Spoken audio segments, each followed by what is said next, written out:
Hi guys. सो आज हम जा रहे हैं श्रीरंगम, जो कि तमिलनाडु का सबसे बड़ा और काफ़ी फेमस टेम्पल है। तो हम लोग वैसे रहते हुए तो हमें काफ़ी टाइम हो गया त्रिची में, बट जाने का मौका हमें आज मिला है। तो मैं, पूजा और आंटी हम तीनों साथ में जा रहे हैं। ऐसा लग रहा है जैसे यूपीएससी का ना इंटरव्यू लेने जा रहे हैं। मुझे देख के लग रहा है मैं किसी का रिश्ता लेने जा रही हूँ। मम्मी लग रही हूँ मैं तो। हम लोग पहुँच गए और ये टेम्पल का एंट्रेंस है, मतलब ये कोई वो है नहीं, मंदिर नहीं है, मंदिर का एंट्रेंस है। अब एंट्रेंस इतना अच्छा बनाया है तो अंदर जाके कितना अच्छा होगा। और यही वाला पूजा टेम्पल है ना जिसमें टाइम का पता चलता है। हाँ, और तो वो जो बीच में नारायण जी रखे ना ऐसे हाँ, अंदर है। हाँ, यहाँ से भी दिखाते हैं। तो यहाँ पे जैसे ये ना स्पेस है ना, तो अगर सूरज बीच में आता है तो टाइम का पता चलता है कि 4 बज गए, 3 बज गए, जो भी है। तो फाइनली हम लोग पहुँच गए। अब हम जाएंगे अंदर। फ्रेंड्स, सेकंड ये है, फर्स्ट ये थी।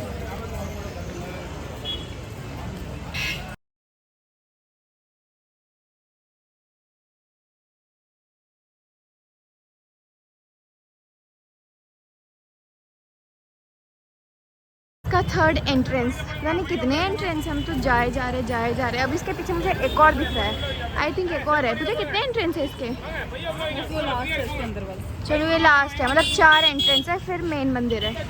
मंदिर के अंदर पहुंच चुके हैं, सारे एंट्रेंस खत्म हुए। ये है मेन मंदिर, मतलब ये मेन नहीं है, आगे भी है। ये तो बाहर का ऐसा दिखता है। लग रही हूँ, मैंने इतना काजल लगा लिया ना, वैसे मेरी आँखें इतनी छोटी छोटी है, काजल लगा के और मोंजुलिका लग रही हूँ मैं। चलो कोई नहीं, इतना तो चलता है। ये मेरी साड़ी इतनी खुले जा रही है, हाँ।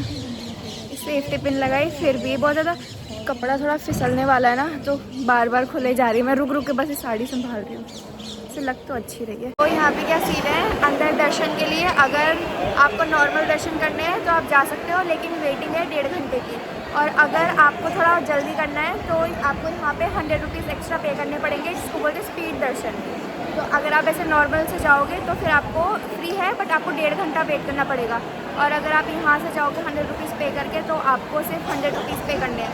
तो हमने सोचा, वैसे बहुत बड़ा टेम्पल है, घूमने में बहुत ज़्यादा टाइम लगेगा, तो इससे बढ़िया हम लोग 1.5 घंटा वहाँ वेट करेंगे, एक टाइम लगाएंगे। इससे बढ़िया हम लोग यहीं पे जल्दी से 100 रुपये वगैरह देके जल्दी से करके फिर हम दूसरे में जाएंगे, क्योंकि मंदिर बहुत बड़ा है, तो पूरा दिन भी लग जाएगा इसको घूमने में।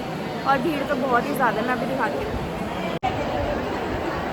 ये वो जो 20 मिनट्स वेटिंग है ना, जिसमें आपको 100 रुपीज़ पे करने होते हैं, वो वाली लाइन है। और जो दूसरी वाली है ना, फ्री वाली, उसमें तो पूछो ही मत, इतना भीड़ 1.5 घंटे लोग ऐसे वेट कर रहे हैं। आधे घंटे से तो हम वेट ही किए जा रहे हैं, पता नहीं क्या कितना इंतज़ार।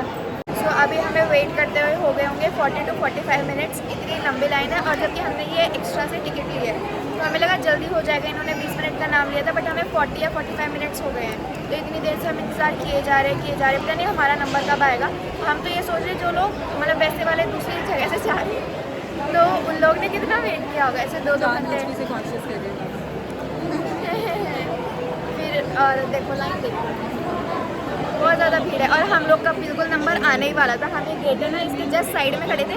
जैसे हम लोग अंदर जाने वाले थे ना, उन्होंने लॉक लगा दिया कि आप नेक्स्ट बैच में आना। अब हम नेक्स्ट बैच में जाएंगे।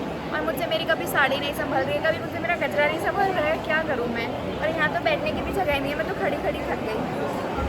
बोलो आंटी, आपको कुछ कैसा लग रहा है तुम्हें? दूसरी बार मंदिर आ गई, बहुत अच्छा लग रहा है। हम सबको बहुत अच्छा लग रहा है, बस इंतज़ार करना अच्छा नहीं लग रहा। शो की फाइनली हम लोग अंदर पहुंच चुके हैं, लेकिन अंदर और वेटिंग है, पता नहीं लाइन फिर लाइन, अब वापस से लाइन। अब लाइन में लगेंगे, फिर देखेंगे, मैं दिखाती हूँ। इतनी लंबी लाइन फिर है ये। तो एक बार को लाइन ठीक लगती है, लेकिन मुझसे मेरी एक तो साड़ी नहीं संभल रही है, और मैं बार इसको कभी ठीक किए जा रही हूँ। मेरा गजरा निकले जा रहा है, फिर इसको मैं ठीक किए जा रही हूँ। अगली बार से इतना ताम झाम करके ही नहीं आऊँगी, सिंपल से बन के आएंगे अगली बार से। तो फाइनली हम लोग दर्शन करके आ चुके हैं। भीड़ बहुत ज़्यादा थी, लेकिन वर्थ इट था। मतलब इतनी हमें बहुत ज़्यादा वेट करना पड़ा, लेकिन जो दर्शन हमने किए ना, वो बहुत अच्छे थे। ऐसे विष्णु जी ऐसे लेटे हुए थे ना, तो उनका ऐसा मन कर रहा था, ऐसे देखते ही रहे। आने का ही मन नहीं कर रहा था मेरा। तो बहुत अच्छी मूर्ति थी। और मूर्ति में भी क्या था, कुछ नहीं था, सिंपल ऐसे ब्लैक कलर के विष्णु जी लेटे हुए थे और दिए जल रहे थे, और ज़्यादा उनको ना सजाया हुआ था ना कुछ। यही था बस। और जल्दी जल्दी लोग है ना बस 1 सेकंड देखने दे रहे और जल्दी जल्दी से धक्का मार मार के भेज कि जाओ जाओ जाओ। और फिर हमने अभी प्रसाद भी लिया, प्रसाद खाया। अभी तो हम ऐसे बैठे हैं। अभी लक्ष्मी माता का एक और मंदिर है, हम वहाँ जाएंगे। फिर वहाँ के बाद देखते हैं कहाँ जाएंगे, क्योंकि ये एक मंदिर नहीं है, एक जगह पे बहुत सारे मंदिर हैं। तो ऐसे एक एक करके सारे भगवानों के बहुत सारे मंदिर हैं। हमें इतना कुछ आइडिया नहीं है कहाँ क्या जाना होता है। हम तो अभी जो मेन मंदिर है वहाँ जा चुके हैं। अभी लक्ष्मी जी के मंदिर है, वहाँ पे भी जाएंगे। और आगे का पता नहीं कहाँ जाएंगे, जहाँ जाएंगे मैं आपको दिखा दूँगी। मंदिर से मैं पकड़ के घूम रही हूँ, अब बाहर आकर इसको ठीक कर रही है। मतलब हम देख लो सरेआम बाहर इसकी पूरी साड़ी खोल के ठीक कर रहे हैं। वहाँ दर्शन वगैरह सब कर लिए हम लोग। लक्ष्मी जी के मंदिर भी जा रहे थे, लेकिन वो अभी 1 बजे से बंद है। अभी 5:30 बजे तक खुलेगा और तब तक वो खुलेगा। इतना तो हमारे पास टाइम है नहीं, अभी हमें घर भी जाना है। और हमें लगा नहीं था कि मंदिर के पीछे इतनी अच्छी सी जगह होगी, जो कि बहुत सुंदर, मुझे तो बहुत अच्छा लग रहा है। सब पार्क टाइप का है कुछ। तो मैं अभी आपको दिखाती हूँ। चलो, और फाइनली मेरी स्ट्रगल ख़त्म हो चुकी है साड़ी के साथ, जो कि आंटी ने अभी ठीक कर दिया है। तो अभी मैं अच्छे से चल भी पा रही हूँ। अभी मैं आपको दिखाती हूँ। बहुत अच्छा है ये एरिया, बहुत शांत सा है और लोग भी इतने ज़्यादा नहीं है। ये है त्रिची का सदर बाज़ार, जैसे हमारे गुड़गांव में है ना सदर मार्केट, सेम डिट्टो वही है। लग ही नहीं रहा कि कोई और स्टेट है, सेम वही लग रहा है। और हम श्रीरंगम टेम्पल से अपने घर जा रहे थे। फिर रास्ते में हमारा प्लान बना कि यहाँ से पास में एक रॉक फोर्ट करके एक टेम्पल है, वहाँ चलते हैं। और वहाँ पहुँचने के लिए हम इतना चले हैं ना, उन्होंने बोला कि इधर है ना ऑटो नहीं जा सकता, आपको खुद वॉक करके जाना होगा। वॉक करके हम लोग गए। हम लोग इतना आगे चले गए ना, ये टेम्पल पीछे रह गया।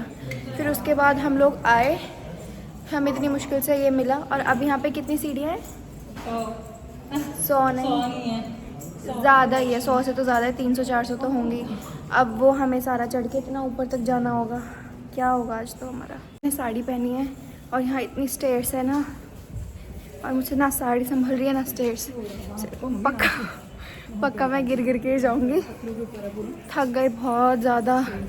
और अभी इस टेम्पल की स्टोरी मैं आपको बाद में बताती हूँ क्या है। ये ना गणेश जी का मंदिर है। जहाँ हम पहले गए थे वो विष्णु भगवान का और लक्ष्मी जी का था। और ये है गणेश जी का टेम्पल, जो कि पहाड़ के ऊपर है। पहाड़ के ऊपर है ना, ऐसे एक है ना बहुत बड़ा सा वो है, ऐसे रॉक का कुछ टाइप का बना हुआ है। और वहाँ पे गणेश जी का टेम्पल है। हालत देख के समझ ही गए होगे कि क्या हुआ। इतनी सारी सीढ़ियाँ है ना, पूजा तो भाग भाग के चढ़ गई। और मैं धीरे धीरे, और मेरे पैर से शेक कर रहे ना, इतना थक चुकी हूँ मैं। और अभी तुमने बहुत कम सीढ़ियाँ चढ़ी होंगी, 50 चढ़ ली होंगी सीढ़ियाँ। और इतनी ज़्यादा स्टेयर्स है ना, और इतनी ऊंची ऊंची है ना, मुझे तो चला ही नहीं जा रहा।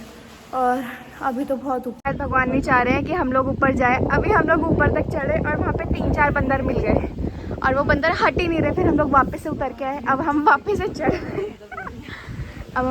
रहे हैं। और यहाँ से ना पूरा त्रिची दिखता है। ये रहा, देखो। Guys, we are back home. और जिस हम टेम्पल में गए थे उसको बोलते हैं रॉक फोर्ट, जो कि बहुत बड़ी ऐसे रॉक के ऊपर बनाया गया। तो उसमें आई थिंक 200 और 300 समथिंग सीढ़ियाँ हैं। और उसकी स्टोरी, मतलब मुझे ज़्यादा कुछ पता नहीं है, नॉलेज नहीं है। बट जिन्होंने मुझे बताई है उन लोगों ने तो मुझे ये बोला है कि हुआ क्या था कि रावण शिवलिंग लेके जा रहा था, क्योंकि उसको बोला था कि तुम अमर हो जाओगे अगर इस शिवलिंग को तुम श्रीलंका लेके चले गए, अपनी पे जहाँ पे वो रहता है। तो जब वो यहाँ से लेके जा रहा था ना, तो उसको ये बोला गया था कि अगर तुमने इसको नीचे रखा तो तुम इसको वापस से उठा नहीं पाओगे।